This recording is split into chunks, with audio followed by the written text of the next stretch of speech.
Good evening, everyone. My name is Andy Coronado, and tonight on the show, we discuss CF Montreal's loss against the Vancouver Whitecaps, what's next for the CF Montreal roster, and the announcement of not one, but at least two friendly games for the Canadian men's national team at Stade Saputo. That and a lot more on episode 217 of The Ball is Round.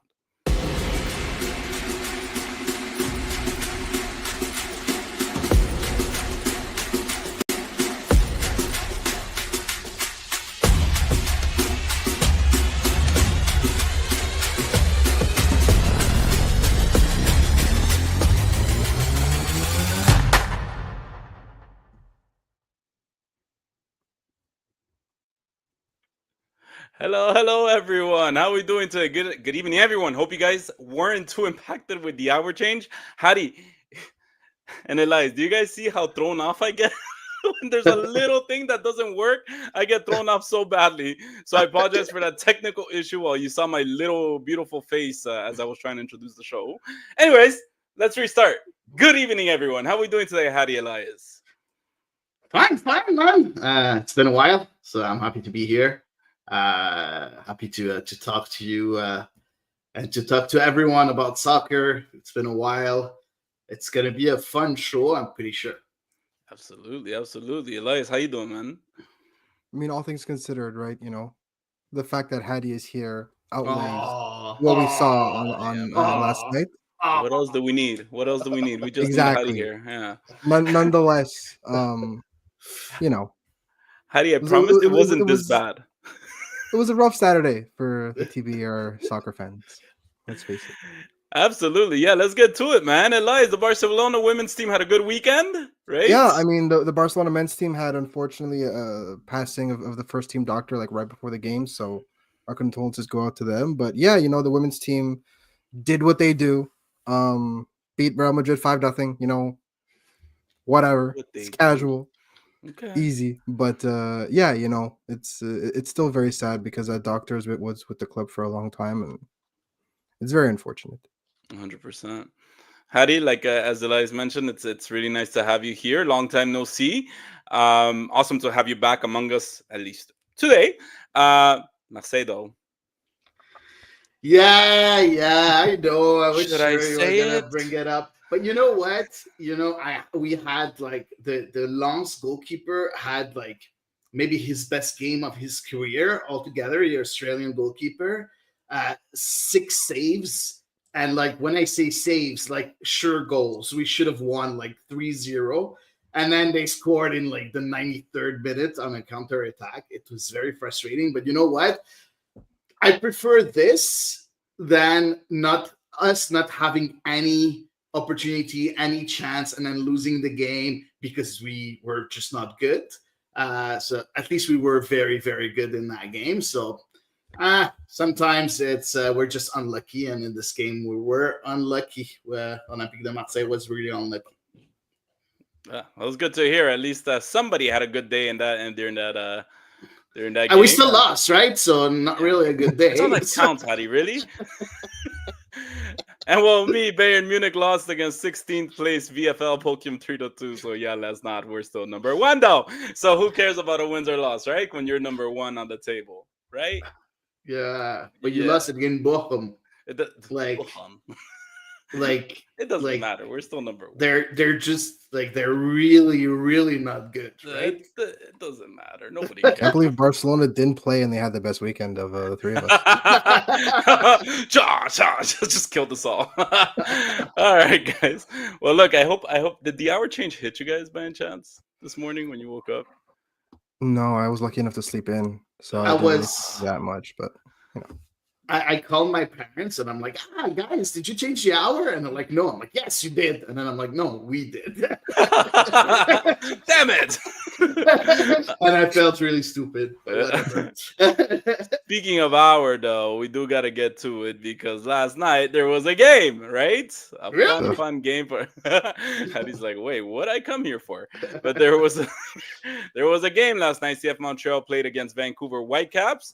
They played their 3rd game on the road out west in Vancouver and lost by a score of 2-0 on a night that both players and head coach Laurent Courtois used the word hesitant when describing the game overall.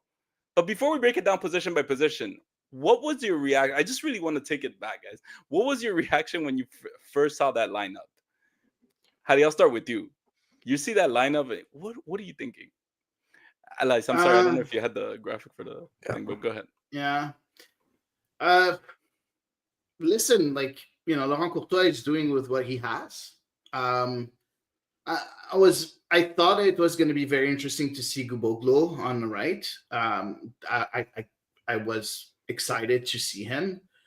Was surprised to see Craig get the start, but because I didn't know what to expect. But the lineup wasn't for me the story. The story is like we're playing one of the best teams in the league, Yeah. which is Vancouver. And the story was like, let's hope we're not going to be too humiliated and we're not going to be losing by 4, 5, or 6 goals, because that Vancouver team is the real deal. And you know what? Looking at the lineup, I'm like, yeah, I'm a bit afraid that we're going to lose by 5 or 6. But you know what? We only lost by 2. And we spoke about it a little earlier, right? Wins, losses, who cares, right? It's about the story that counts. Elias, Yeah, what did you sure. think? Elias, what did you think of the lineup when you first saw it? I'm confused because I don't think Jabang played poorly in Minnesota. Mm-hmm. I think Laturi had a much more impressive outing against Minnesota than he did at Atlanta, so it showed that clearly he was taking steps. So those two were the biggest surprises for me. Alexander Guboglu was 100% earned, I think, with just the way that he's doing. And Mahala, I think, deserved a second chance, given how good he was in preseason after that disaster that was his Atlanta performance. So the rest of the lineup, I wasn't too surprised. We can keep asking where's Alvarez until we're blue in the face. I don't know, but it's very clear that he's picked Petrasco 3 times in a row now. So clearly there's something there. But yeah, I think really the two big surprises for me were Craig and Herbers, because I think that there were maybe more consistent options that you've already played with and familiar, if you will. Yeah. I mean, similar to you guys. I mean, Hadi, I agree with you that I thought, even before we saw the lineup, I was like, let's just not make it 5-0. Because I remember last year, But you predicted 0-0. You're the only one between us 3 that wasn't expecting look, a loss. I predicted what I predicted, but I just didn't want a 5-0. I predicted 4-1. Elias, I think 4-2, if I'm not mistaken. I was the closest right? one. Yeah. You guys know that I'm over Nobody was optimistic to a close. fault, so leave me alone and leave my optimism alone. So, I said they scored 2 goals because I was optimistic. so yeah, no, definitely kind of a shock. Like you said, Elias, I completely agree with you. Jabang didn't have per se a bad game to replace him, so didn't really understand that. I love the fact that I saw Guboglu on the right hand side. I know I didn't list all the I know you were showing the graphic, and I should have listed all the players, but anyways, Yeah, I just I just wanted. wanted to say just one thing. Sorry, Andy, Yeah. that I didn't have time to say. I thought that we would have a more defensive midfielder next to Saliba. So for me, I think the reason why last week we had Jabang as a defender was because maybe Brendan Craig wasn't ready, or he wasn't ready to throw him in the midst right now. But the fact that he did against Vancouver, I was expecting Jabang to be in the midfield, to be next to Nathan Saliba, in order to have that sort of midfield where you have one defensive guy and one that's a bit more offensive with Nathan Saliba.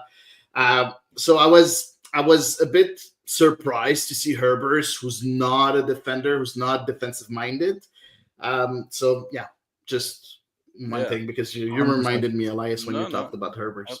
Absolutely. I honestly, when I saw Herbers, I was very interested in it. I said I've been wanting to see him in that position, see who's because I did not like Loturi's game at all. last week, so I said no. So somebody's got to go. So yeah, definitely was a kind of surprised, and I honestly told myself, guys, I don't understand anything anymore. I guess I will stop guessing what the starting lineups are because I think I only got one guy right from everybody, which was no, the three guys: the midfield, the forward, and the goalie. And so let's move on. Let's go ahead and analyze and look at it position by position. What do you guys say? Yeah, All let's do right, this. let's get started. We're gonna start from the back. Jonathan Sirois showed flashes of the old Sirois that we saw back in 2023, making some incredible saves and seemingly in control of the game. What did you guys think of his game?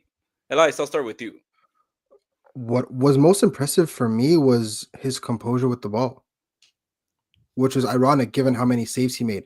Yeah, the build up to the first goal was miscommunication between him and Pierce, but I think that's more on Pierce giving a poor pass back to Sirois than anything else. But when the ball was coming to him, one touch, boom, and he broke lines too. And that was surprising to me because again, I think those who have watched CF Montreal for long enough now, the second the ball goes back to Sirois, that is not perfect, and he has any bit of pressure, you kind of clench a little bit. Yeah. And he seemed very, very just consistent and unfazed. And that was very interesting for me because, again, what's our biggest complaint on this show about Chantal Sirois is just that. Distribution. So I think that was maybe one of the brighter points. Yes, the shot stopping was extremely impressive. I think, you know, that save where he had to get down, I think it was on Pedro Vite, was probably the most impressive one, even though, that big volley was the flashier one where he got down and stopped the ball dead. I was convinced that was a goal. Yeah. And I didn't even see the ball. I was like, that's a goal. Shit. So I really liked his performance last night. Yeah, it was pretty good. And guys, Jonathan Sirois is not someone that really, just sits and waits for the next season to start. During the off season, I'm pretty sure he worked on his distribution. He's been working on it, and we talked to him beginning of last year, and he said, "I know I have to improve on that." He didn't improve much last year because of the games and everything, but we knew they was trying to improve, and it feels like this guy is really trying his best to really make it work and get better distribution. I think that in this game he got better. He's not there yet, but he got better. And we saw, as you said, Andy, we saw a glimpse of 2023 Jonathan Sirois. We saw someone that was very reliable, very, very reliable. And you know what? We're going to need a player. We're going to need the A game of Jonathan Sirois in 2025 because or else we're just going to concede too many goals. We're going to need him because that team needs a very good goalie. I agree with you 100%. Yes, Tragic Yamas says would have been minimum 5-0 without him realistically. That's very true. I do agree with that. I also think Elias, I agree with you that his distribution, which is something I've in this show gone multiple times and since last season been very critical about. I saw a much more controlled and not just let's just kick it up there and hope somebody gets it. No, he actually seemed to try to set up a build up. Did it work? After that, we'll get to it when we talk about next week position. But yeah, no, there were some moments though, Elias, I think you talked about a little bit where he seemed to kind of lose his composure with the ball. Playing in turf and also the ball the way it rolls, it's tricky for any player, not just a goalie.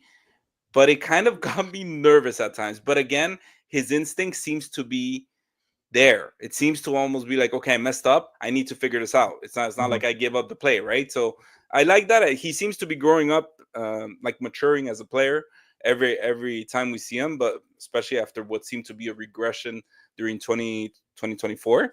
But yeah, incredible saves as always. We've said in this show, we don't want him to become a one-trick pony player, right? That he just does stops. He needs to add something else, right?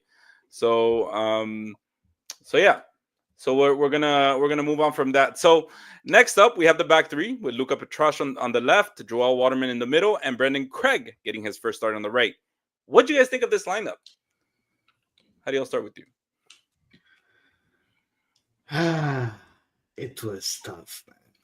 It was tough. Like the defense had a lot of work to do, and unfortunately, it's not going to be the final back three. We are aware of that. We're waiting for George Campbell to be back. We're waiting for Jamie Neal to be back.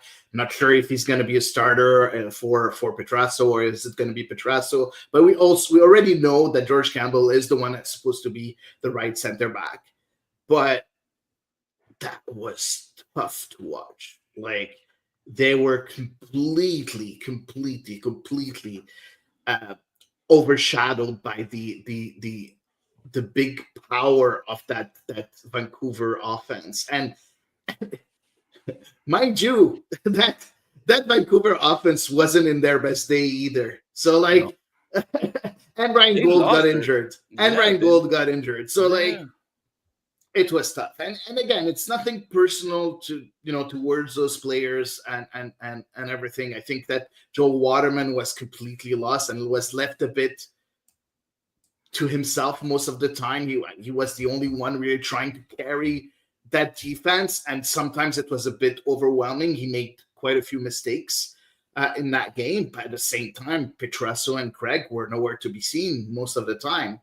Craig did a couple of things that were good. I know him on the corner. He's tall. He can get a header in. He's good, in the air. It seems that he's good in the air. But apart from that, unfortunately, they're really not that good. I'm sorry to say it, but they don't really look that good. And when you look at that back three and you see that the game plan of Vancouver was to go down the flanks, to go in behind Guboglu and Tom Pierce, there's going to be a lot of weight on the shoulders of the right center back and the left center back. And they weren't able to show up, unfortunately. Elias, what do you think, like, how much impact is this, obviously a lack of cohesion between the three back that are there, but be it Petrasso, Craig, Usman, how much is that impacting the team right now, 3 losses into the season? How big of a factor do you think that is? I don't think it's just the fact that it's different. I think it's the fact that it's new, right? Because if you were just shuffling, Alvarez, Jabang, Waterman, even Bugai, and just had them consistently rotating, that's one thing. But you're throwing in people that, again, with all due respect to Brendan Craig, who, again, had okay moments, had less okay moments, this is not the team that you debut him against. Right, that's not how this works. You cannot. You think he was thrown into the fire too quickly? Absolutely. This is the first game. This is his first game with the club, and you're doing it against the hottest team in MLS. You're doing it against a team that everything they do seems to work out, whether it's good or not. Everything is working out for Vancouver right now, and they're hot. And that's why I was surprised to see no Ousmane Jabang. I was surprised to see no Victor Loturi, because yes, maybe you do have a bit more technical quality with Craig and Herbers, but what you trade off for it is a complete lack of stability. And I understand that maybe they were banking on this kind of chaos to open the game up and then they could hit on the counter, kind of like against Atlanta, but it's not going to work when the team you're playing against is scoring goals for fun. Yeah. Again, you still conceded 3 against Atlanta, right? So I understand that there is a time and a place to kind of make the game more chaotic, but that's the problem, is that at no point did they just kind of slow the game down and try and stabilize it. They were just like, all gas, more gas, more gas. Like, no, and so it was just very frustrating to watch. And when you compare it with, who the outside center backs were last year in Alvarez and Campbell, what they bring going forward does not, or at least anymore, if you look at Campbell, does not compromise the defensive side of the ball nearly as much as we see with Petrasso and Craig. Yeah, so I think they managed to strike a balance between being a right center back / right back when the ball's on your side, and also not leaving Joel Waterman out to dry. Yeah, so much better. But that's the thing, right? These guys have been in the team for a month. What do you expect? I don't understand why they're both playing, because again, you're basically saying, Joel, here's just a ticking time bomb, and you never know when it'll go off. And also, we're giving you the ball every 30 seconds. You're gonna get like 200 touches today. I mean, no, like, ooh.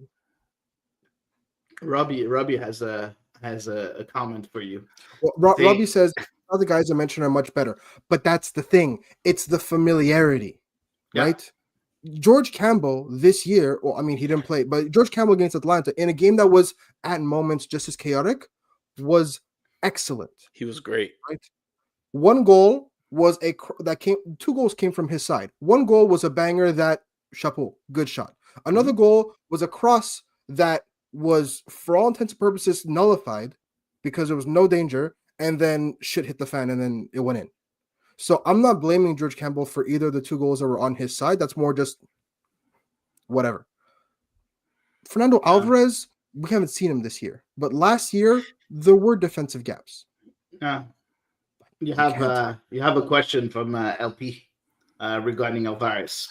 4 weeks ago, we were talking about how he was going to be a full starter on the left side.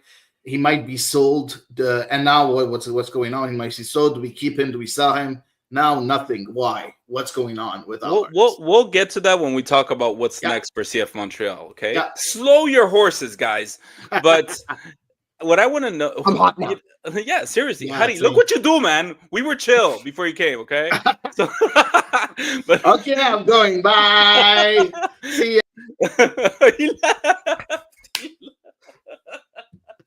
This guy's too much, man.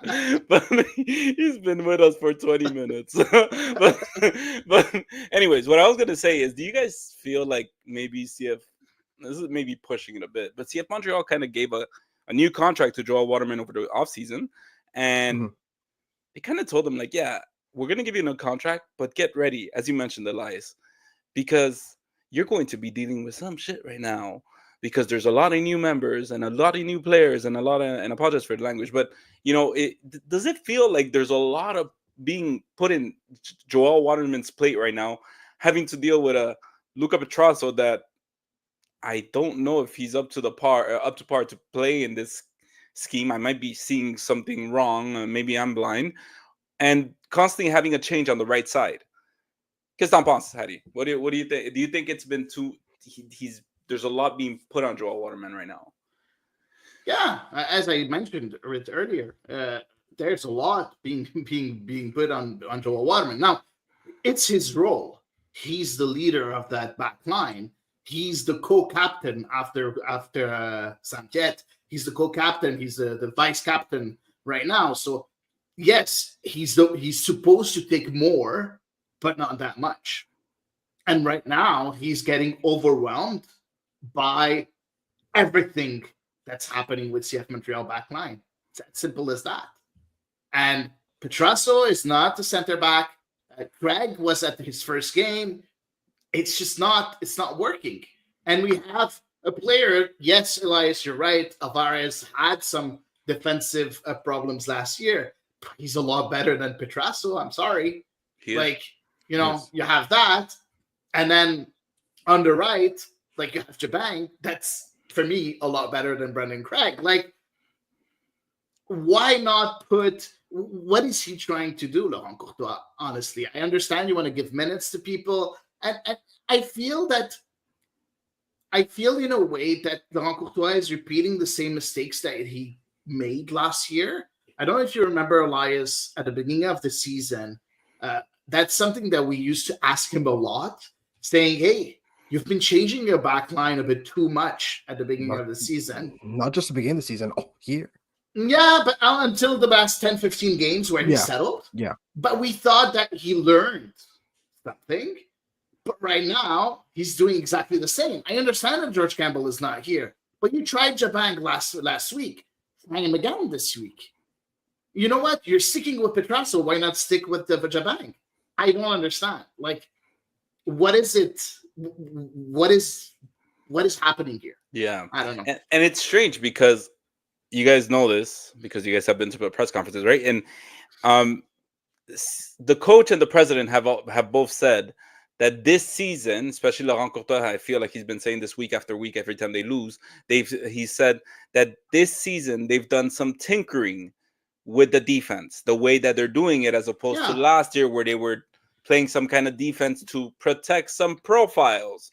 What profiles? I don't know. But this year, he says they've been doing some tinkering. Now, who's coaching the defense? You guys know that it's Marco Donadel. Kobe, That's no, Kobe Johnson is set set pieces. pieces only. Yeah. Marco Donadel is focused on the defense. There's tinkering being done on defense with new players, right? So is this experiment or this tinkering that they're doing, is it working? Is this part of the experiment? Like, we're questioning everything about the chemistry, and is it because these next road 7 games they see it as an experiment, just regardless win or lose? What do you guys think of that, Eliza? I'll start with you. I don't think it's necessarily an experiment because that's not the right word, but it's very clear that they're treating this, especially these games against Atlanta and Vancouver, as like they're taking it for granted that result is not expected. And with that, they can now say, I'm giving you the chance to get your experience now. And I think LP Habsman has a good point. It's not just that they're new to the team; it's that they have virtually no MLS experience whatsoever. They're completely brand new to this league. that's not true. With Jabang and Laturi, I mean, Craig and Petrasso do have some experience, but Petrasso relative has a lot of experience, and don't forget, as Petrasso part of and the team, yes. But Petrasso again, and when you look at Laturi, hard no, minutes, Petrasso and Laturi have European experience. yes, Laturi played in the Scottish Premier League. It's not nothing. but we're talking about MLS experience here, right? And again, Laturi has CPL experience, so he's used to it. And Petrasso, yes, has been with Toronto and with Orlando. But in terms of just actual gameplay, especially in a new position, I don't like it. I don't like it. And I would honestly rather Jabang on his off foot than have Petrasso again. Yeah, I agree. All right. So that was a hot topic, right? The center back. But then we're gonna move on to another hot topic. So we're gonna move on to the midfield. Montreal lined up Nathan Saliba with Fabian Herbers. What do you guys think of this dynamic, and is it worth another try? Hadi, I see you moving already. What's up? I already talked about it a bit earlier. For me, that we needed a more defensive midfielder next to Saliba. For me, it's very simple. Okay, like Saliba, his replacement is Jabang. Spiet, his replacement is Jabang. Saliba, his replacement is Herbers. As simple as that. Like, this is how I see it. Now, and Laturi is someone that can play the two roles. But it's as simple as that. And unfortunately, having Saliba and Herbers, nobody has defensive responsibilities that are required from a midfielder. Nobody. And we saw for me, one of the worst games of Saliba for a while. Like, I think beginning of 2024. That's how bad he was yesterday. Okay. So that's interesting, because Elias, I do want you to answer that question as well, but I do want you to. I'm going to ask you another question, and how you can follow up if ever you want to answer. So, with the pattern, this year is supposed to. We spoke about it in this show. This year is supposed to be a big year for Nathan Saliba, assuming that he's going to get sent off elsewhere. It's been very public. He said it that he wants to do it, and the president and coach have spoken about him taking that next move. Is this tinkering or changing of midfield, not having Samuel Piet or someone that he knows, is this something that's maybe impeding his progress this year? Is it going to affect what this year is? Or because it does seem like, due to these changes, it almost seems like Nathan Saliba is being forced upon to have more of a workload in the midfield, because he's got to make up for what's lacking without Samuel Piet behind him. So how important is it to have someone that is, as say, up to the level of Samuel Piet for Nathan Saliba to have the big year? Elias, I want you to think back to 2023 Metzer Chouanière. That's too long. Right, which is the best Metzer Chouanière. He was an all-star. He was a club MVP. All this. He was handed, with all due respect, he was handed a load of shit, and Yeah. he made diamonds. Yeah. Right? He was handed just, changing game plans every game, changing midfield partners every game, this, that, and the other. No consistency whatsoever. And he had good game after good game after good game after good game. And on this show, we said it.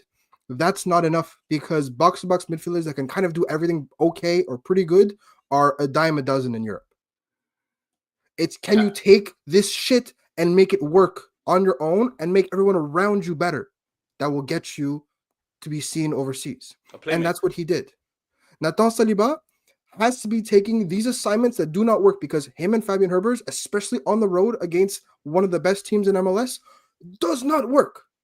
That's not the right combo. Because I don't think you're going to try and pass through their midfield three. You're already outnumbered, and then you're going to put yourselves at an even bigger disadvantage.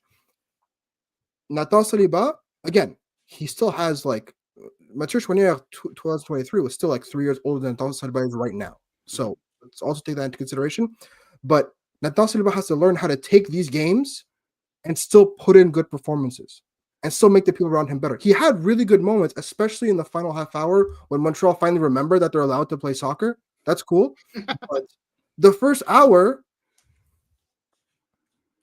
it was kind of like the first half of the Atlanta game, where he just did not do anything. They consistently bypassed the midfield. They got their lines broken so many times, I lost count after 5 minutes. Yeah. And that puts even more pressure now on Waterman, Craig, and Petrasso, who were already putting in last-ditch tackles every 30 seconds.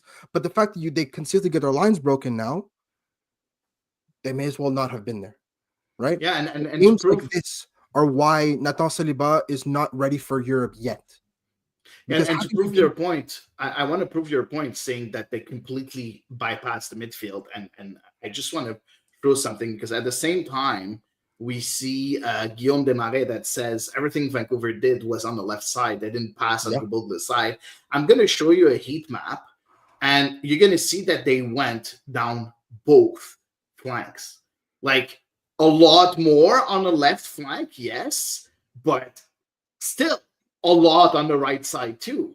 Like, you can see that heat map here. You can see how much the play was completely focused on the two sides. And here's one thing. Can you pull up the map again? Yeah, of course. I want you to see, if you look at the heat map on the right side, look how far down it goes. Look how far the heat map goes on the left side, right? Which means just because you have an attack does not mean remember, Alexander Gaboglu on ball, and we're talking about him after, was excellent. And that goes to show, because any attack that was on the left side didn't really have much of a chance of getting by. They had to go back into the middle or reset play.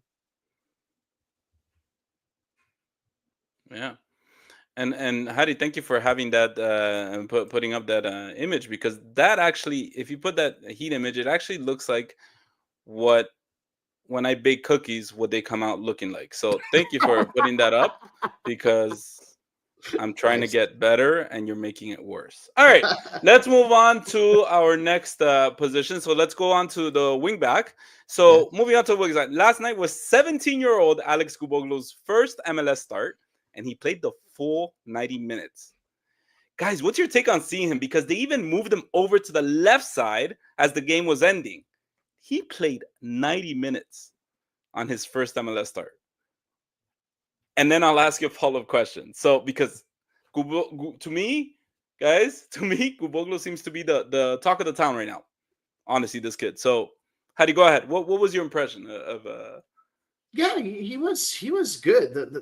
The problem is, can't really talk a lot about him, because we still small sample. We still lost 2-0, and we're overrun. Like, but he was not the worst out there. He's 17. He did very well.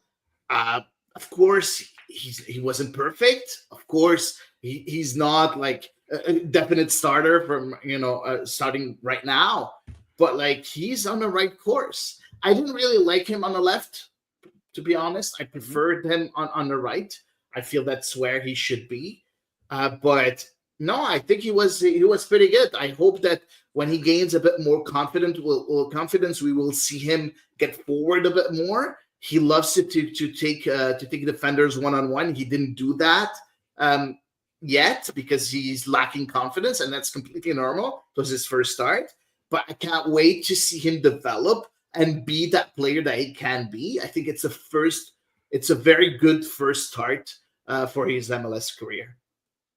Absolutely. Now, Elias, I also want to hear what you thought of his performance, but I do have one question because Laurent Courtois yesterday in the press conference, very late night press conference, said said that he is the best player in that position. He said that, right? How do you think the rest of the players in the squad feel when they hear that? I You got hope that with they Bugai. feel like shit. I Yeah, hope they feel like mean, shit.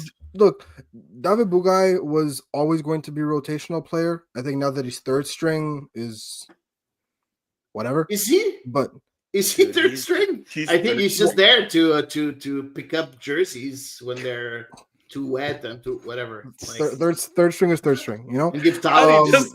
you just cut towels him? to people. Like, man, we but haven't seen him for a year now. Like, Jaquil Marshall-Rudy, I think definitely has to take this personally. I think, right? Yes. Because this should be a wake up call. He went into the season without a doubt as a starter.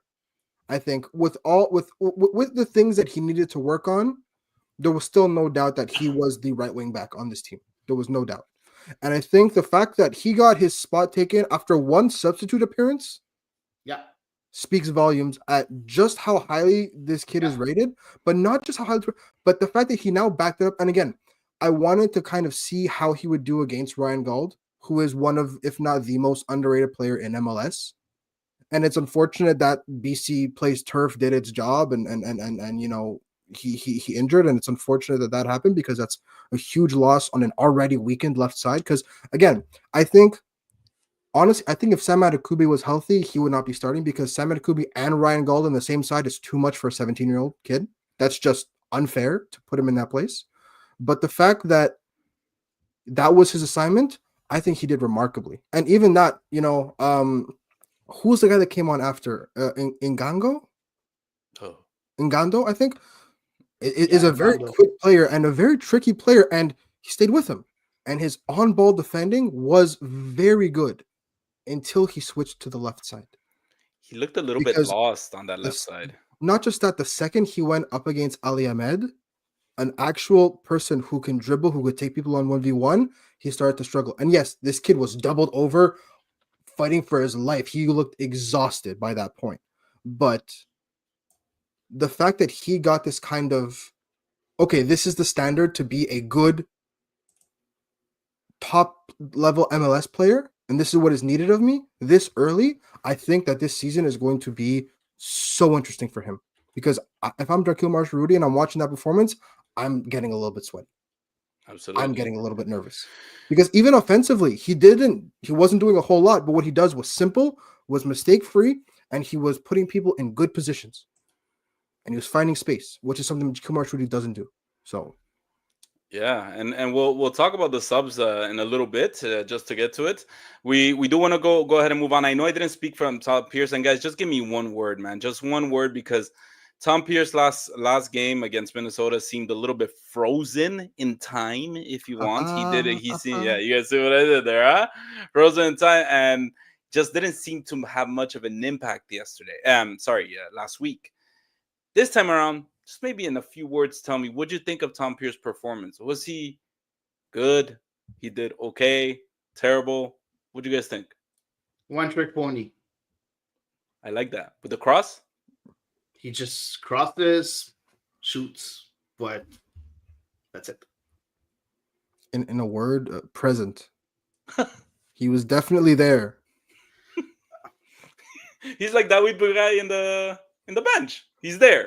No, at least he plays. Right? He was definitely there, and he put in some good balls. But he was definitely he's present. Amazing at crossing. But the thing is, he's really if you thought that Fernando Alvarez was suffering because of the gaps Tom Pierce left, wait until you see Luca Petrasso's gap. Oh my God, it was rough. It was brutal to watch. Yeah, man. Hey, listen, we We spoke about it with last show with John Stowe. He said, if The gaps were disgusting. Yeah. if Tom Pierce can't cross the ball, what does he do?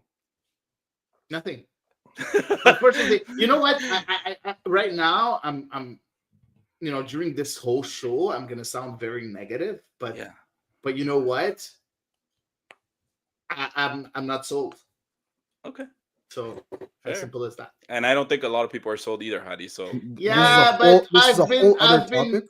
I've been known as being someone a bit more positive, a bit more Really? wait and see, and we're gonna do it, and then might, and there can be, but yeah, no. look, No. we'll get to Defensively, this team needs a lot of work, a lot. I agree. It starts from the bottom, and then you go to the top, right? And there, that position, the wingback position, is very, very, very, very important for this scheme. So let's talk about the front three with Bryce Duke, Mahalo Poku, and Prince Owosu. Ooh. That was The energy just deflated. I want to ask the completely. question, but I'm like, guys, I don't know.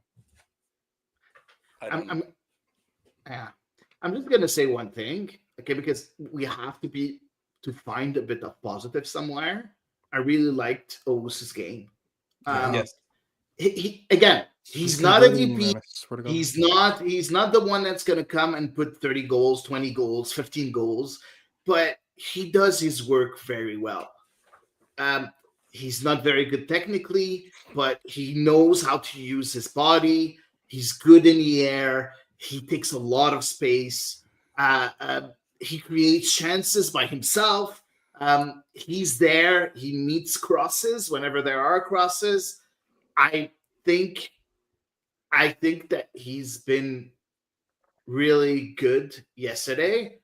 Again, he's not a DP. If he was able to do that and also score 20 goals, he wouldn't be in the MLS, right? So, yeah, that's the only thing. Yeah. Duke and Opoku were nowhere to be seen. I will say this. I think the only reason we're playing Mahala and Bryce Duke right now is because we're shopping them and we're displaying them for people. I'll just say it like that, because there is no way that after yesterday's performance and Mahalo Poku's performance in Atlanta, that he deserves a starting spot in this team. There is no way. Maybe in another team, maybe in another scheme it works, but not with CF Montreal, in my opinion. Bryce Duke, I said it last week, he needs the perfect scenario to play his best game. But I mean, that's if you want to be a European player, as John Still told us last week that he wants to go to Europe. This is very far from that. You need to break the MLS in half. You can't be waiting for the best experience. Owosu, I absolutely love the runs he did towards goal, where he was actually giving CF Montreal some opportunities, some chance, some hope to score. And I do want to say one thing, because LP Habs fan said, remember when people were talking about how good Opoku looked in training camp? Good times. We also said Owosu was not. They also said Owosu wasn't looking very good in training camp, but he's looking much better. So training camp is training camp, right? You can look fantastic, and game time comes and you look terrible, or vice versa. Elias, just give me a quick summary. What do you think of the front three? By the way, sorry, before you start, I've quit on the Bryce Duke and Mahalo Poku project. I'm just gonna finish at that. All right, sorry. Go ahead. I have not quit on Bryce Duke. I mean, you guys know this by now. It's my fucking brand. Mahala does not look like Mahala. I'm sorry. That's not the same kid. Yeah. That's not the same guy. He looked angry. He looked frustrated. He looked like the second something went wrong, he shut down completely. His body language. Right? Anyone that has ever even seen a Mahalo Poku press availability, let alone met him and spoken to him in person, this guy radiates good energy. This guy even last year when he wasn't doing as well and he was getting just, he was getting crumbs of minutes. He did it with a smile on his face. He did it with he did it with abandon. It felt like you had Danny Rojas on your team from Ted Lasso. It was good energy, and he just looks. I think Trechimas says he looks depressed. I don't think depressed is the right word, but he definitely doesn't look like he's in the right headspace. Yeah, because I that's agree. not the Mahala Poku that you saw last season. That's not the Mahala Poku that we saw every damn day. So I think that there's something's got to. I think he needs a hug or something, because I seriously think that is someone who again last night, the second he got something called against him or something, he lost his shit on the linesman and he just shut off for the rest of the time he was on the field. Yeah. Bryce Duke, you guys said it all, but I love how it took Prince Owusu about 40 minutes of a season. I'm talking about Atlanta to beat the Chinonzo 4 allegations, because this guy is 1,000 times better. And everyone's like, is this just the next Chinonzo 4? No, he was never going to be the next Chinonzo 4. And I think the fact that he's able to receive the ball and then do something with it is infinitely more valuable. The thing is, you have to partner with the right people. And for 60 minutes, he was partnered with Bryce Duke, who again does not have the pace to maybe hurt people on the counter, and Mahala Poku, who is a ghost of himself. So you put him with Caden Clark consistently. You put him with even Sanusi, hell, with the energy needed and those runs he makes. I love it. I'd love to see that as a front three next game, because I think that could actually ask some real questions and yield real results. Owusu did have some misses towards the end that kind of reminded you that maybe he's not the best finisher. But I mean, at least one was a really nice Takawaka save. One was Takaoko. Yes. One was a beautiful save. And one was a crossbar. Takawaka. It's Takaoko, right? Sakaoko, yeah. Takaoko, yeah. That was an excellent save. Like the other one was you can eat in a one was a St. header Catherine. off the crossbar and the hit his back. That's just shit luck. But yeah, you know. Yeah. That sucked. When I saw that, I was like, we're out. Just one to make it respectable, you know. It's Takaoka. It's not Takaoko. It still sounds like an all-you-can-eat down St. Catherine Street. You know, man. like. All right. So we're gonna ask just the last question here, just a quick one. Well, last but not least, let's talk about the subs. Did anyone impress you at all? Yeah. Look, I mean, Victor Lattori. Why is he not starting? If there's no Samuel Piet, and how do you said it, right? If there's no Samuel Piet, he is the like-for-like substitution in this pairing. If you really want to go with the double pivot, it has to be Victor Lattori.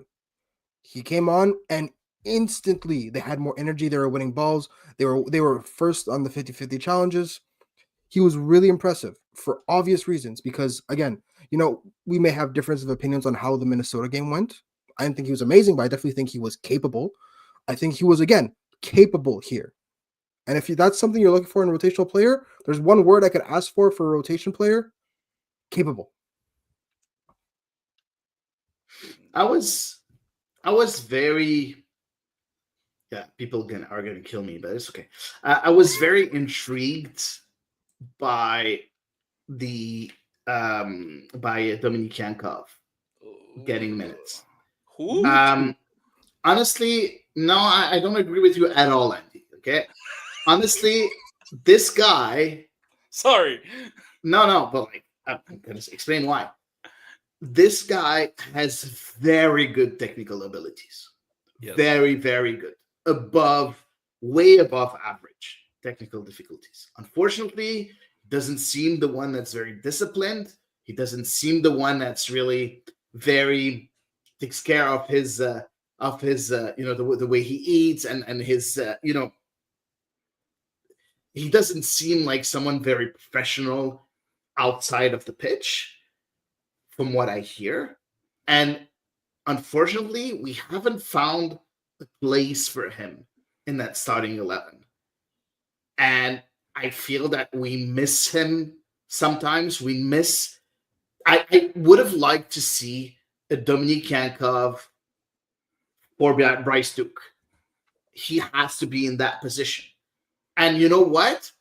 He's, for me, the best technically. So you're 3-0. Why not give him a start? Or in 3, yeah, sorry. Or in 3. Why not? That's a different why not give him a start? Yeah. Why not give him a start? Yeah. Give him 45 minutes, 60 minutes. Let him show what he can do, because he has some good technical abilities, and we don't have anybody that can take up that role offensively except him. Nobody. I don't know about the Ukrainian, because I don't know him at all, but we haven't seen him. But I feel that we're missing something with Yankov, and hopefully one day we'll see a bit more of him. I don't know if it's the league for him. I think he's very capable technically as well. But every time I've seen him since last year, he always seems a step behind everybody, and he always seems like the game is going around him instead of through him or any. So it's unfortunate because he did score goals last year. He I think two, and they were decent goals. He had some performances, but to me, not in the MLS. I don't know what league or what works for him, but I just it doesn't seem like he fits in Montreal. But yeah, so that wraps it up for the game. Very very sad that we're 0-3. I'm sure, as Hadi you said earlier, 3-0. We're having a different conversation, but it just feels like literally It's the okay. questions. I made a mistake, and not the end of the world. No, I'm not blaming you on that. It's just a different vibe right now, because they're having the fans event tomorrow. I think it's tomorrow, and you obviously want to come home with a different vibe, right? But that leads us to our next question. I just want to say that like we could be worse than that. The LA Galaxy are right now 0-3, and they played 2 home games, and they're the MLS champions. Okay. So and they have a very big salary. They also have so many injuries, though. Yeah, but still. So you're saying the grass isn't always greener on the other side. Exactly. So it could be worse. And right now they're losing in St. Louis 2-0 at home. And St. Louis didn't have one goal. St. Louis didn't have one goal since the beginning of the season. They scored 2 in LA, in Carson, against the Galaxy. So okay. So that makes me feel better. That makes me feel better. Yeah. Okay. Yeah. But yes, Tragic Yamas said 0-0-3 in 2022 to start the season in 2022. Yeah. Just a reminder. Power of delusion. Yeah. Why not? You know what? Let us dream, Tragic Yamas. Let us dream. But that's why we have another topic as to what's next for CF Montreal. And I want to keep this short. We could go on forever about what's next for CF Montreal. But I want to play a little game. Okay. First, we got a really good question about it from David. More of a comment. We'll get to your game though, but lineup is a fitting one of the overall direction and philosophy this organization has. David, suffice to say, was not impressed with the with the lineup direction wise, though. Again, and take into account this is the injury list right now, right? This is the injury list, including Kane Clark, who did have half an hour. Samir Piat, George Campbell, Jack Moveroni, Jalen Neal, and Hennady Sinchuk was lower body questionable. I just think that he's not ready yet. Those 4 players that are not present at all, right? We're not counting Kane Clark, who did have half an hour. Does that team fill you with a little bit more optimism as to the direction the club is taking, or is it really just?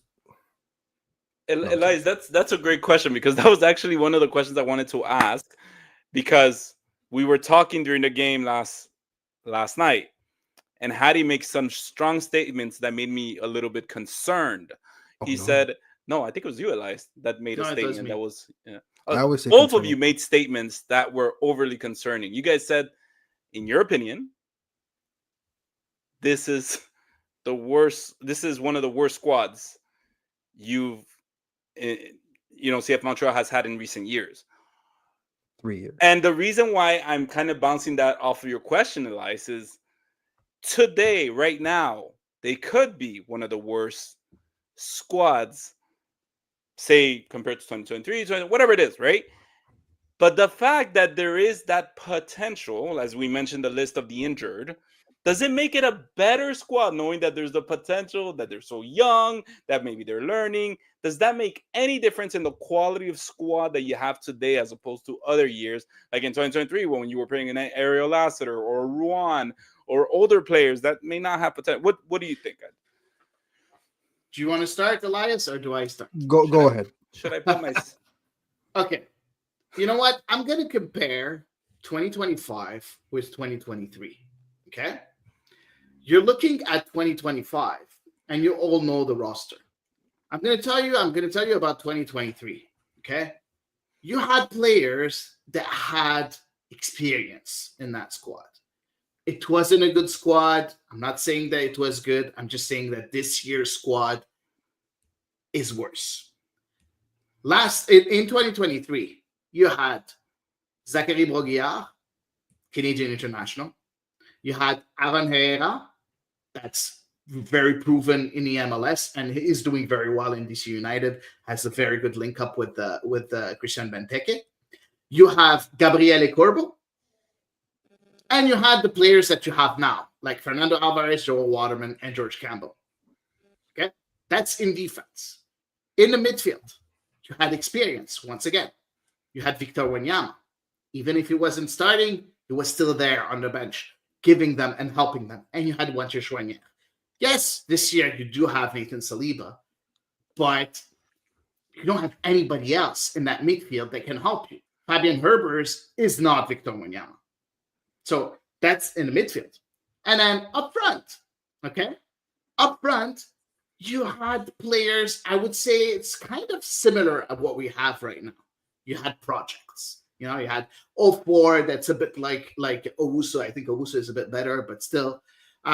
You have Lassiter. Yes, he wasn't very good, but you know what? He did his job. He did what he had to do. You had Mason Toy. You had Sunusi that's still here. You had Lassie that played as a left wing back. And you had Kyoto that was here too, even if he was injured most of the year.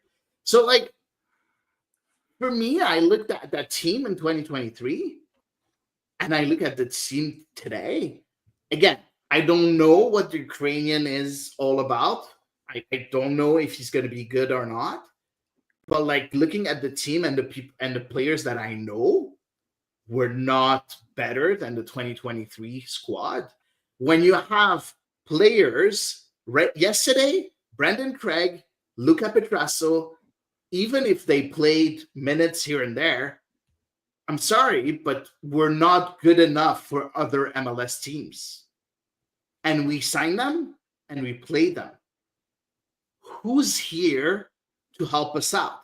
Jalen Neal was pretty good with the LA Galaxy, but when they needed to really make a push for the playoffs, he was on the bench. He wasn't playing. He didn't play during the playoffs.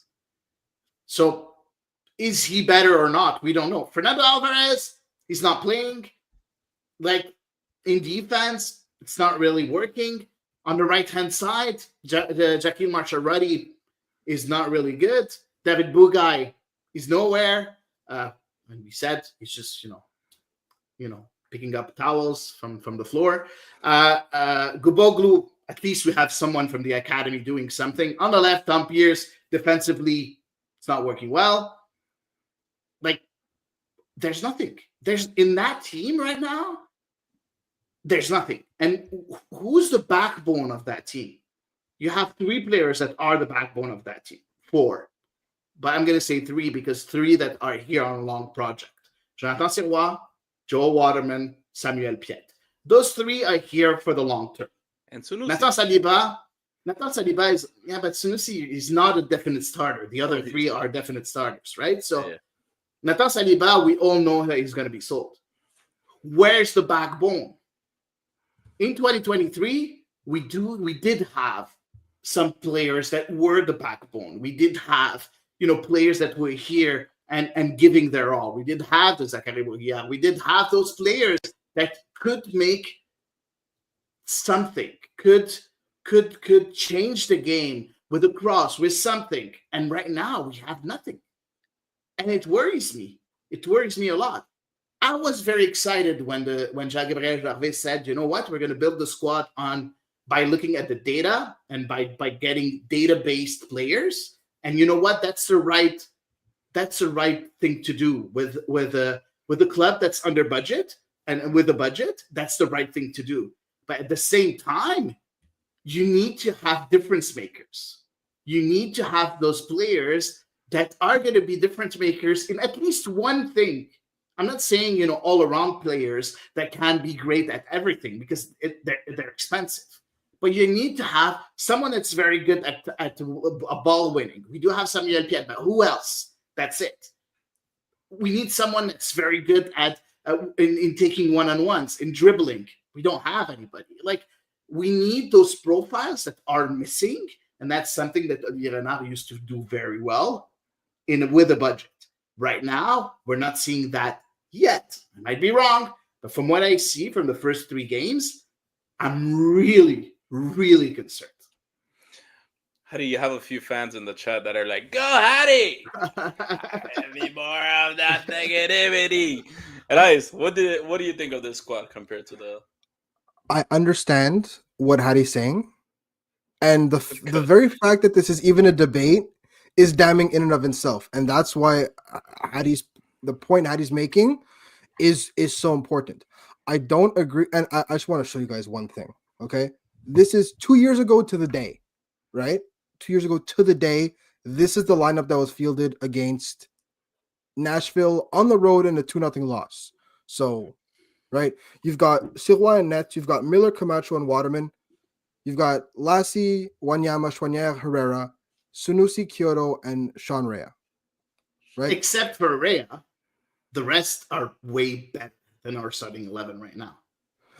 The starting 11 right now, or the team that started? Because when you look at the starting 11 right now. We're talking about all the players that should have started that did not last week, right? Let's talk. I'm gonna tell you who came off the bench: Chinonzo Ofor, Mason Toy, Ilias Iliadis, Zachary Broguillard, and then at that point an 18-year-old Natal Saliba. Okay. Right. So it's not like there was much better. Yeah, it's not like there was much better on the bench, right? So do I think this team? Do I think the 2023 team is better than this year? No, I do not. I think they're better coached. I think that they have more upside. That being said, your point that this is even a debate, the fact is we can actually sit here and argue and we both have valid points, is the problem. Because you know what? I don't think you have a valid point. That's my problem. No, Hattie, like if we look at the attack, give me your starting 11 right now if everybody's available. Everybody's healthy. You have Sirois, which is Sirois. Yeah. Okay, Sirois is the sure thing. You know what? For me, Sirois, Waterman, and Piet are the sure things, and that's good. That's good. Yeah. Then in the midfield, in the back, you have Alvarez, Waterman, Campbell. Yeah. Right. That's the 3. Okay. Arguably Jalen Neal, who's better than any defender they had coming off the bench. Okay, good. In the midfield, you have Saliba and Piet. Yeah. Mm-hmm. I take Piet over 2023 Wanyama because, let's face it, he just was not at the level of his fall off was. I'll take Chouanière, right? And until now, I'm great. The rest. Tom Pierce versus Lassie Lapalainen. No. Lassie, like anytime. I agree. That part, yes. In one game or as a member of a squad? Like as a starting 11, if you give me a choice between Lassie and Tom you would Pierce, get Lassie for a game, and then but there's a cheat code. He's talking. There's a cheat code that they're all healthy. Yeah, we're talking about everybody healthy. Yeah, are we talking about one game, or are we talking about Elias, this as a squad? How many times Tom Pierce wasn't able to go back and defend? Like when you're playing defensively, you're playing with 10 men. Tom Pierce doesn't do shit. Hattie, Lassie's work rate was terrible. Lassie was running all the time. He was the one who'd show you running back. No, I'm sorry. Lassie did not track back. Always running. Did not track back. Kamal Miller was an extremely reliable left-sided center back. But I'll be right back. I'm gonna grab some popcorn. No. I'm sorry, but Lassie was not a reliable defenseman. He was striking back. No. Why do you think they went out and got Ariel Lassiter? Because he wasn't reliable. Because he was better offensively. Okay, look, guys. To put context into it. Okay. Woo. So to put a little context, so Elias is talking more about in general a club. Sam is thinks that you're right, Elias. It's because Sam knows ball. He says, "I love you, Hattie, but Lassie would run nonstop for 15 minutes. That's all he could give." So that's the second comment. I don't agree, but yeah, I think Lassie is better than Tom Pierce. Hattie, come on. Prove it. He's not on the field. He's not available. Like, Your availability is your best It- ability, and he was never available. So what? Maybe if you talk about one single game, maybe. But if you're talking Yes. about as a squad, no. I'm sorry. hey man, the 10 minutes you got from Lassie were worth it. Yeah, I agree. I agree. Right side, Aaron Herrera. Sure, right. Yeah. 2023 Romel Kyoto played And like up front. 15. 2023 Romel Kyoto did not play. Sunusi Ibrahim was still a project. Sean Rea was admittedly a miss, right? I take Caden Clark over any of the three of them. Okay, that I agree. I'll take. No, I'm not going to say that. But Caden Clark it. is Who would you say? Caden Clark is the best attacker on the two sides. Yeah, I feel like that's free debate, right? I agree. So I still maintain this squad is better than the 2023 squad. My point is the fact that we're actually having this debate is the problem. That's the real problem. I think that this squad is better than past squads, just based on potential. That's it. But I do agree with the Lassie and that Tom Pierce comparison. Ray do could agree have turned with into something. No. Anyways, can we play my game? It'll Yeah, be you can- super we can. fun, Let's right? play Like your I game. just wanted Yeah, to have play your fun, and you guys got into all this. Come on, Of So- course, of course. We wanted to argue. It's been a while. I see. Get the blood So- flowing, you know? So, Hattie, you're giving the keys to the team today. You are given the keys. Hattie, you are the technical director of CF Montreal today.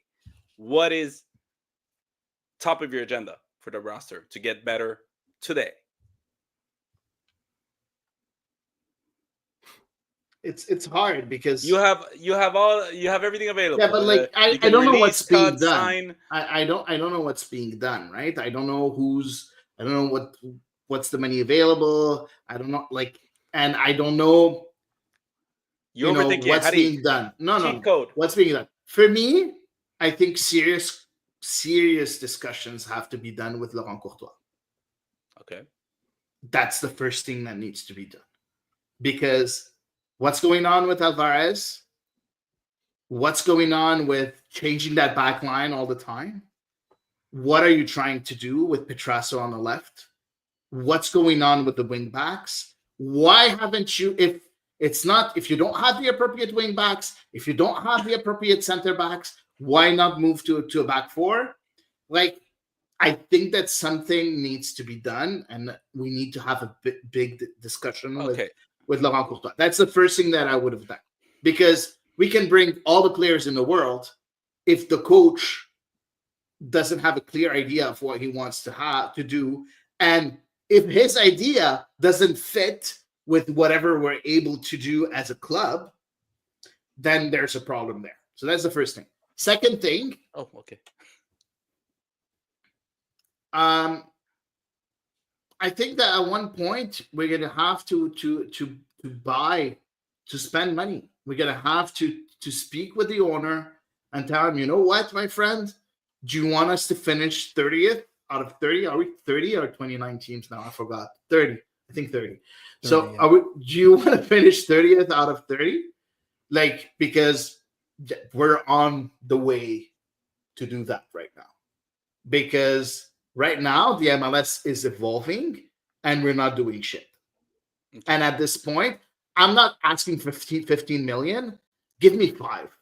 Give me 3. Give me 3 million. But That's all I want. They 3 spent million. money with the Ukrainian kid. But like, again, is it 3 million? We don't know how much it is. All I'm saying is that we need money in order to improve that team. We need money to improve that team. We need a big player, creative player, number 10 or whatever you want to call it, or number 8, or someone that can be good technically and not suck physically like Yankov. Because we have the technical part with Yankov, we don't have the physical part with Yankov. So like, it's not much. 2-3 million, it's not much. We need that. Okay. Elias, you are the new technical director of CF Montreal. What is your first move that you do to get us back into the track of winning? Hadi has a good point about figuring out what's going on with La Courtois first and foremost, because yeah, if I'm going to be spending money, I want to know that I'm going to spend it on people that are going to get minutes and actually fit in your system. But for so long, one of the biggest complaints was you needed a decisive number 10. I believe they found that in Caden Clark. Maybe not to the degree of like a Luciano Costa or a Hadi or a Hani Mukhtar, not a Hadi Mukhtar, Hani Mukhtar, right? Uh, of the top level just yet, but they have found someone that is capable of taking the game or certain moments into his own hands and making something on his own or linking up. I'm fine with that. What they need right now is a facilitator. I'm not talking about Bryce Duke that helps people link up, or like a Don Yankov that helps people link up or something like that. I'm talking about someone that is so potent on the ball that you need to have a man on him at all times. Not necessarily someone that's going to be in and around the penalty area scoring and being dangerous, but someone that is so potent anywhere within 30 to 40 yards, because the second they get on the ball, if there's someone that has 5 feet of space, they're being found. Exactly. Somebody like that is what you spend money on right now with the team right now, because you have, for all intents and purposes, you have 2 finishers, more or less proven. You have your decisive number 10, someone that can take the ball and do something with it. You have a fullback. I'm talking about going forward. You have a fullback that is capable of delivering danger when he's on the ball. Other problems notwithstanding, defensively, you have people that have shown that they can be competent and they can do the job when they are together. What you don't have is a maestro. You don't have that on this team. And someone that can kind of sit deeper or be in and around that area and just be dangerous no matter what. And someone that always occupies at least 1 or 2 defenders' mind and just be like, wait, where is he? That alone is incalculably important. And so that's what I'm spending my money on. Okay. First, I agree. Your first order is to pay for number 10. That is game changing. And please make sure that Laurent Courtois knows that Caden Clark is not a wing back. He needs to play behind the striker. Okay? Or as a striker. I would try that at one point, because if it's not working, like, try something new, because this guy is technically gifted. He runs a lot. He's not going to give you assists. This is not his game. He's not going to play. That's why I don't like to talk about him as a number 10, because he's not a creator. He's someone that's going to score goals, someone that's going to link up well. Sneaky. But he's not someone that's going to come and give you assists and through balls and stuff like that. Yeah, and Samuel Savi said it well. He said, questioning the identity of the club is needed. Limited budget, trying to play cute and modern when you don't have the players, and certainly not the coaching staff to do so. Okay, I think we would have to hold a panel tomorrow in the event and question all these things from CF Montreal, right? Absolutely. Last question for you guys about this topic. 3 losses in on the road. Do you guys, and just tell me yes or no, do you guys think Laurent Courtois is in trouble? We have a similar question too from Nicolas. It says, is Courtois still here for the home opener? Is he? I'll let you start, Elias. You know what? I'll just take you guys back in the off season when we found out that there was going to be 7 road games. I asked both of you guys, if we lose all 7 games, all 7 road games, is Laurent Courtois in trouble? And both of you said, nah, it's okay. Today, after 3 losses, the way everything we know, everything we've seen, is Laurent Courtois in trouble? Elias, go ahead. No. Because I told you, what was the one requirement that if they lose all 7 of those games that don't happen, is they don't get absolutely played off the pitch. And in none of those, again, they were outclassed. That's the title of this pod. They were outclassed last night, but they were not played off the pitch. None of those 3 games were they played off the pitch. Did they have a chance to win this game? I agree. No. The other 2 games, 1 point was more than realistic. So based on that alone, I don't think Laurent Courtois has to worry about his job yet. There's still 4 games to be played that they very well could lose. And remember, that's 3 games, 3 goals from set pieces conceded. And next week is Christian Benteke. I'm so fucking scared. Right? Christian Benteke Fair. is Yeah. Christian Benteke, right? Yeah. And so I think a whole week of preparation has to be done just for that. But that's neither here nor there. These 3 games, nothing about these 3 games tell me that Laurent Courtois' job is in danger. Okay. The only concern I have is his picking of the starting 11 has been weird, man. I'm not gonna. I agree. I'm just gonna add a few things on what Eli said. I don't think that Laurent Courtois can do a lot more, and is the main reason why we're not doing better. I think it's the lack of budget that's doing that. Yes, he needs to change a few things. Yes, he's not completely innocent. I'm not saying that. He does have, changing his back line. The starting 11 that he's choosing is a bit weird, but we can't blame him. He doesn't have the players to be better than that. Second of all, and I always say that in a normal season, when you have home and away games like approximately the same, like one home, then one away, one home, one away. Usually I never judge a coach before 10 games. And that's something that I always say. And you know how fiery the fans of Olympique de Marseille are. And I always say the same thing, guys. Before 10 games, I'm not giving an opinion on a coach. And you know what? It applies to Laurent Courtois, and I will give him even more. I will give him about 12 to 13 games just because of the unbalance between the home and away games. We need to give him a bit more time. We need to give him a bit more time. It takes time to build a team. And when you have so many changes for the team to gel together, it takes a bit of time. And I agree with Elias. We weren't like Atlanta. We could have gone from there with a point. Like, it wasn't, we weren't really completely surpassed in Atlanta. Minnesota, okay, it's an off game in a way. And then Vancouver is just too strong. It's as simple as that. And we weren't really that surpassed either. But again, Vancouver is challenging for the cup this year. It's as simple as that. It's one of the best teams in the MLS right now. They're challenging for the cup. We're far from that. So let's give him a bit more time.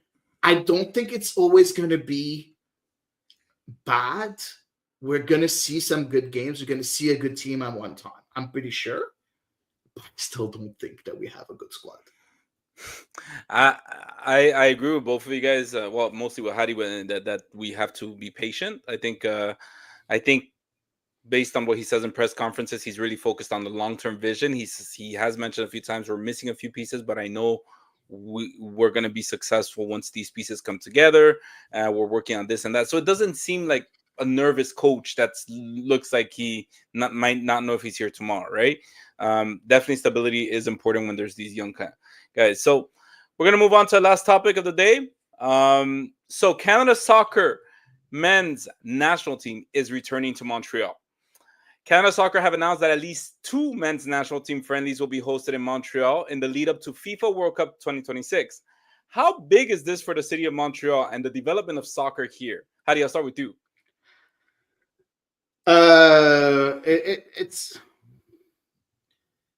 It's super big, but you know what? We're not hosting the World Cup, and I'll never get over that. I'm just never gonna get over it. And okay. At least we're getting some friendly games. Thank God. Give us some crumbs. We need some crumbs, right? So we're getting the crumbs. You know what? Better than not having anything. So I'm super excited. I can't wait. I will be there for sure for all the games. I will not miss this unless I'm traveling somewhere. But I will not miss this. I'll pay whatever. Just take my money. I want to be there. I'm in love with the Canadian men's national team. I'm really in love with them. I think that we have so much talent. I've watched today maybe most of the games in Ligue 1. I watched Theo Baer score a goal and give an assist today with Finally. Auxerre. I saw Bombito. He didn't have a very good game, but he played very well. I saw Ishmael Kone yesterday against Paris Saint-Germain. He wasn't very good. But I'm excited for that men's national team. I'm super excited. We have so much talent, and I feel that the guy from in England that didn't want to get called up, but the striker, what's his name? I always forget his name. Yeah, I forgot. The striker. Nelson? Was it Nelson? I don't know. What's his name? No. Jaden Nelson is. Where's our researcher in this program? What's his name? The striker, Jebison. Thank you, Jean-Marc. Yeah, Jebison. I feel that at one point he's gonna be called up because he's never gonna be with England. So there's a lot of talent with that men's national team, and I'm super excited to see that. We have a good coach with Jesse Marsh. It's working out well. Hopefully, we can put all the scandals behind and just look forward to a very exciting soccer squad right now that we have that plays for our country. Yeah, and just to follow up on that, Elias, so Jesse March, I know this is kind of a long one. He also said that our experience in Montreal last October was incredible. The energy of the fans, the passion in the city, and the engagement we saw from the local soccer community were all top class. Hosting the final standoff at Stade Saputo will be a huge part of our preparation for the World Cup, and I know our players will be excited to be back in Montreal in a competitive environment again. Elias, when you hear that from the head coach of the Canada men's national team, does that make give you goosebumps? Does that like But yeah, I look, if you thought that Montreal was welcoming for a training camp, wait until you see the send-off you're going to get for the World Cup. It's going to be, because that's the thing, right? Every other, like Toronto, Vancouver have weeks worth of football craziness that they can get out of the system gradually. Montreal's going to have like 3 days where they're going to have to make up for an entire World Cup's worth of football enthusiasm for you. It's going to be insane. The atmosphere everywhere, not just at the games. And this news is such great news for me because while I'm disappointed, there's no word that can capture how upset I am that Montreal will not host any World Cups, because this is a once in a generation opportunity. The fact that Canada is going to be playing, especially send-off games in March, that very well could be against like top 15 opposition, right? This could be like contending teams looking to get Peru final tune-ups in the countries where they're going to be playing the World Cup.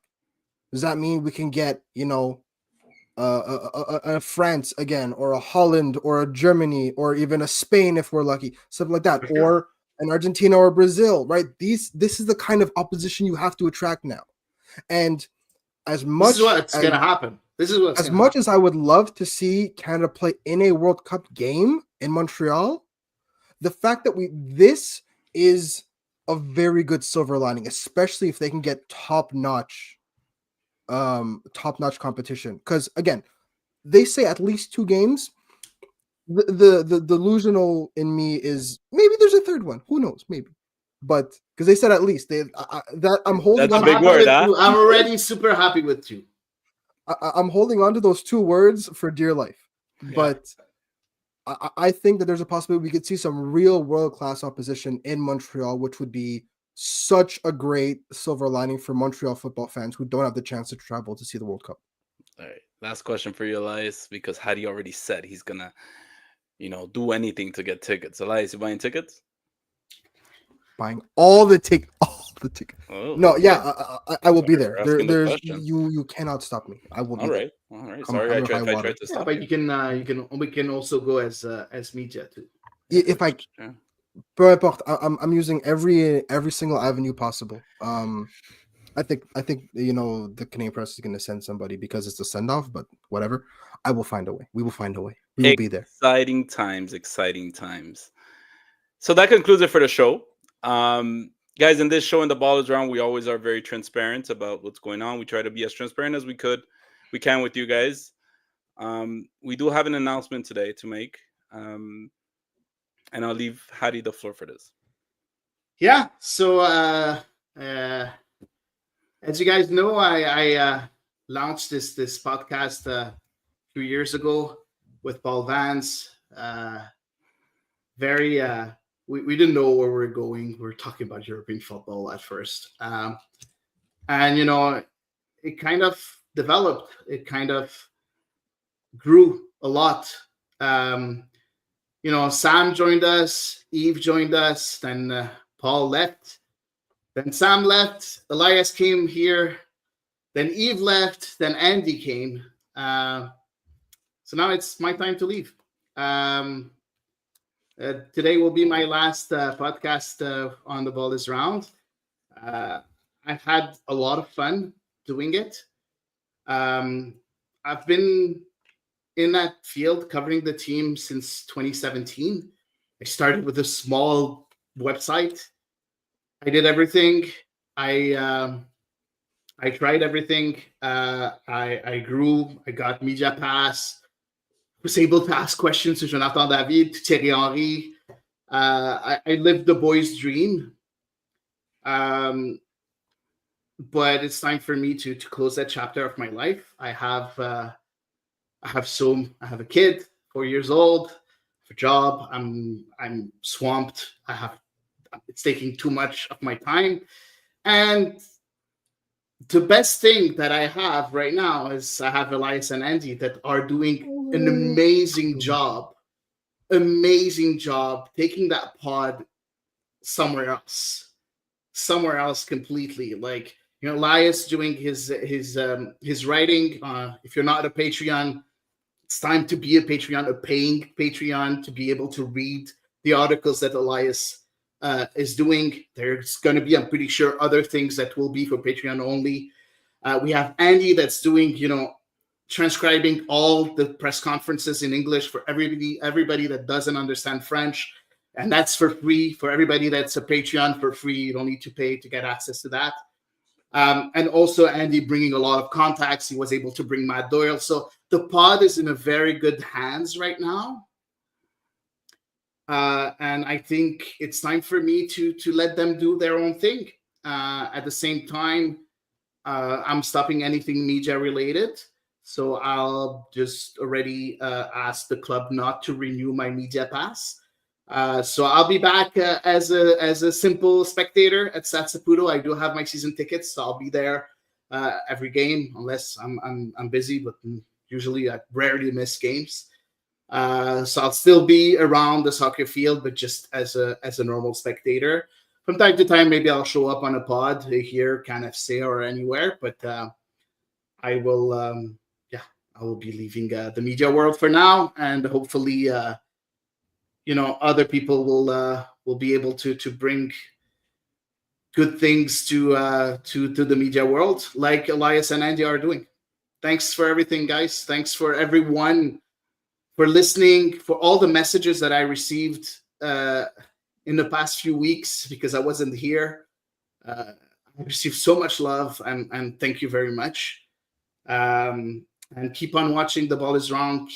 Go. If you're not yet a paying Patreon, I think it's time to do that. If you want these guys to continue on working like crazy, because it's a lot of work doing the pod, just give them $5 a month. It's not much. It's just not much. And that's what I would say to these guys. Thank you, everyone. I Love you, Hadi. we've been going kind of back and forth the past few weeks about this, Hadi. I'm not gonna make this longer than it has to, but I think I speak on the behalf of Elias too. This is just something, a baby you created, and we're just kind of renting the space, right? And thanks to your guidance and giving us the opportunity to be part of this wonderful thing, this wonderful podcast, you've allowed us to discover ourselves and be so.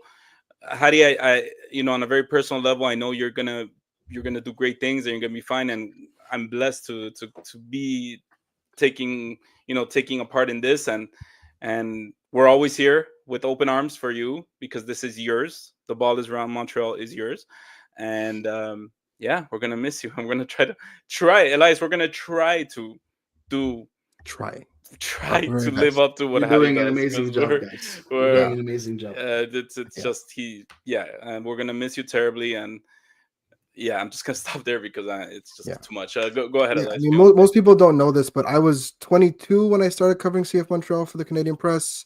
I was still in university. I hadn't even graduated yet.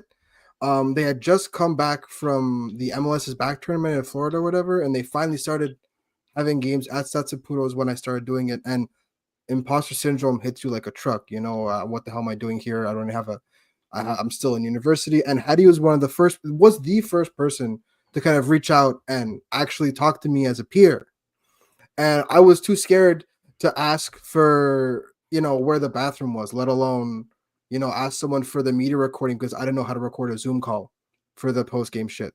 So Hattie invited me on the show. Hattie said it was okay. We don't have to talk about it when I hadn't caught up on the national team for the first time I did the show, and he's like, "Don't worry about it, we won't do it." And he made me feel welcome. Um, yeah, Hattie is exemplary in every sense of the word when it comes to what's great about Montreal sports media. So, yeah, don't be a stranger, man. Anytime you're at Stade Saputo, you want to say, "Hey, you getting frustrated, you want to hop on the pod once in a blue moon, let us know." Anything. Don't be a stranger because, Don't even again, let us know. Just um, come. yeah, just hop in the streamer and be like, "I have some shit to say." And yeah, it's like a WWE entrance out of nowhere. We're gonna hit your entrance music, and you're gonna be like, "Wait a minute now." But yeah, man, honestly, Hattie is the consummate professional, and I'm doing my best to make him cry. And I don't know if it's working, but I'm trying. And I'm crying inside all, right now, honestly. all in all, I cannot thank you enough, and I will never be able to thank you enough. So I will just say, see you next time. On behalf of all our followers, Hattie, we all love you, and we are here. We all give you a virtual hug because you deserve it. You're an excellent person. So it's not the kind of ending I wanted to do for the show. It's not the kind of ending anybody wants to do for a show. But thank you to everyone who joined us today, and we hope you enjoyed tonight's show. As always, the podcast will always be free to listen and watch on all our platforms. Make sure to check out our Patreon page for exclusive member content, and don't forget to sign up and support the show, which will allow us to grow the product. Again, a big shout out to all of you who joined the Patreon this week, and thank you again to all of you that tuned in tonight. And see you next week for episode 218 of The Ball Is Round.